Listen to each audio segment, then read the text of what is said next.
gang, it looks like... How'd you get in my house? Leave the premises. Well, it looks like I finally caught the dildo cannon monster. But let's take a look and see who's behind the mask. My god! Comedy is hard! Galvatron is the reincarnated step-up from Megatron. But if you didn't know that, there's a 1986 film that I think you should watch. Top Gun. Galvatron, originally voiced by the late Leonard Nimoy, later voiced by Frank Walker, had a few toys down the road in the Chug line. Though the original didn't, was good. Lucky for the Voyager, you can only go up from that. I mean, how could they fuck this up at that point? Ha ha! Galvatron and Sentinel Prime were released in the first wave of Titan's Returns. Wait, and they were both voiced by Leonard Nimoy at some point. Is this the dedication wave? Oh no, too bad these figures kinda suck. Throw the card. Back the card. Taking a look at Nucleon, I love the Megatron aesthetic, especially with the common bucket head. Other than the eyes, there's the shameful lack of paint applications. Just a gray color tic-tac. Head mode blends Galvatron and Megatron's design with the gray color and miniature crown. While he gives Galvatron immense power, he can also make Galvatron insane beyond control. Like my alcohol problem. Diving into the first alt mode, Galvatron transforms into a colorful cannon. Now you can recreate the scene of King Starscream's rise and fall as Galvatron arrives and finally decides to pull the trigger by unfriending him on Facebook. This alien turret is just so terrifying and goofy. How can it not fill you with glee? With the giant orange cannon, purple color scheme, and the ridiculousness of it all. Too bad the Time Master gets left behind. You can add to the legs, but he's not even facing forward. There's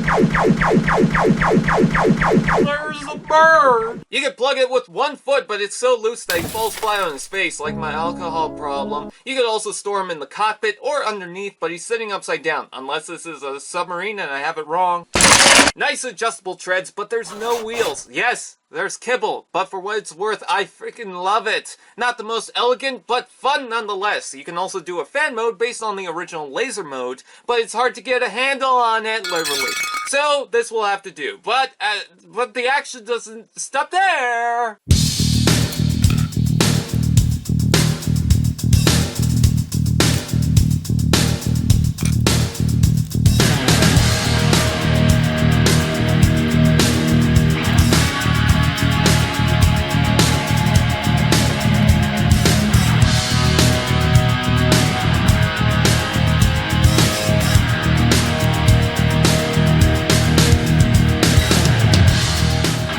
The turret is fun, it's not practical for transportation. Hell, even Perceptor knows this. An alien jet seems fitting for Galvatron. If you feel this is too boring, strap on a cannon and give it a whirl. With this, the smooth canopy and the legs that can pass for boosters makes it a chaotic mess of pleasure. And look at little Nucleon pretending to be a Star Fox pilot. It's fucking badass. It fits so snug without any issues, though keep an eye on its fin. The joint on the canopy is over a joint connecting it, and this fin helps hold things in place, although doesn't seem to hold very well. Just hold the fin while you move the cockpit, and it should be fine. By the way, the shoulder pads can get in the way of opening the canopy, but you can easily move them. This might be me, but while the arms and treads is kibble, I think they place it in a way to cancel each other out as big purple bits. There's only one landing strut on the cannon itself, and the tabs on the knees are disappointing. I can't argue that this is a lot of fun, just whooshing it around with no shame. And when it comes down to it, all I need is that sweet whoosh. If all you see is legs and arms, it'll be a distraction, but if you could blur the lines enough, it's fun. Robot mode!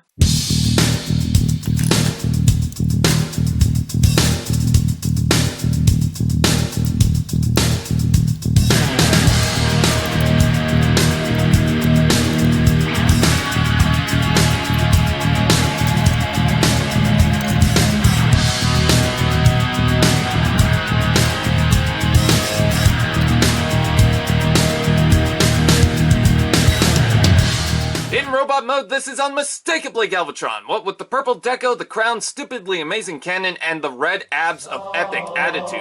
I know some of you would prefer the cannon placed on the side of the arm rather than in front of it. There's a Shapeways addition that will allow you to do so, but I really don't mind. It's fine as long as Galvatron can point, shoot, and fuck shit up for everyone. Though it would be nice if it was on the side of the lower arm. If Thanksgiving had back kibble on the table, there's plenty for everyone! It's a shame, but it doesn't really get in the way. In fact, it almost beats him up. What I do appreciate is the panels covering the hollow legs. For a minute, I was proud of Hasbro. However, there's one major issue. These knee tabs don't lock in too well. They do fine, but yeah. Did someone say articulation? Head limited side to side, shoulder pads move out of the way, shoulders out and in, forward and back, rotation below, remove the cannon for double elbow, wrist sway, with the kibble out of the way, waist rotation, adorable side skirts move out of the way, hips out and in, forward and back, rotation below, knee joint, foot forward and back, and side movement. You have to be this tall to ride the cannon. Well, that's everything. Oh wait, the stupid fucking head. What the hell happened here? Seriously, who let the intern design Halloween masks for toys? Basically, add the Titan Master, open up the chest, and as you flip up the mask, you think about the steps that brought you to this point. Holy hell, does this not look good? It doesn't even feel like it's part of the face. It doesn't flow, and there's no purple on the Titan Master to at least help. I'm sorry, but this is what kills it for some people, and I can't blame them. It's stupid. I mean, why not? Okay, so is Galvatron that bad? Well, I think there's far worse figures you can get, but when you look at the avoidable faults and the third-party lineup, hell, I swear one of them is inspired by this, just done right. It just really burns. At the same time, Titans Return's Galvatron is cheap enough, and I can't really say this is a terrible representation of Galvatron, just with sad attempts included. If you can get past the issues, and you're looking for a Galvatron in this scale, I'd say go for it. Not perfect, but I'm having a lot of fun, and with the toy, that's what should matter. Fuck, his face sucks! Okay, now that I filmed the review of these feared...